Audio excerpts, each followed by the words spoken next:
Hey people, oh my gosh, it's been too long, I know, but I appreciate y'all still rocking with me. So this is for the spicy lovers. This is a stuffed jalapeno chicken breast with cheese inside. It is extremely spicy, so if you're a spicy lover, you'll love it.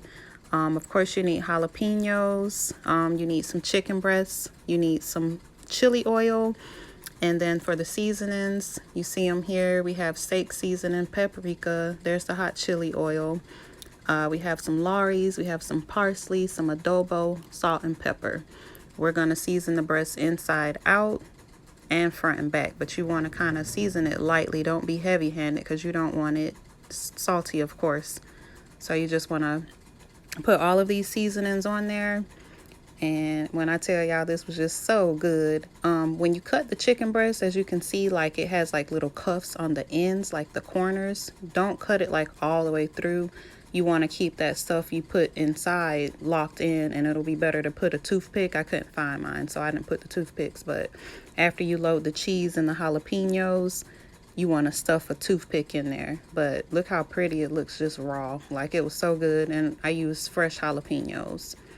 And the cheese was provolone and mozzarella.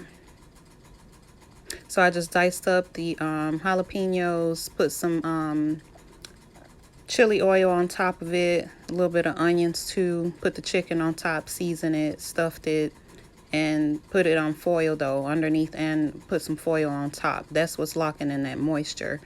And it was like super tender, as if it was marinated, but it didn't marinate for 1 second.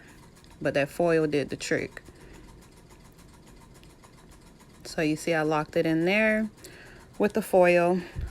Cooked it at 350 until the chicken was cooked through. How long? Maybe about 25-30 minutes at least. And then we have a sauce here, which kind of sweetens it up a little bit. Some molasses, some brown sugar, and sweet baby rays. Mix that all up. Throw it on top. Let that cook in the oven for about another 10 minutes, or just let it sit in the oven warm for about 20 minutes. And look at how succulent that look. You really don't need the barbecue sauce. I was tempted to not add it, but it added some more flavor and some sauce. And then, you know, the extra jalapenos and the veggies that were at the bottom, just top it on top. And then I cooked a sweet baked potato and some of that cabbage I love with it, and it was just so on point. Like you got your spicy, your sweet, your savory, all in one dish. Enjoy. Y'all know the deal. Share with everybody you know, whether it's your enemy or best friend. Appreciate y'all.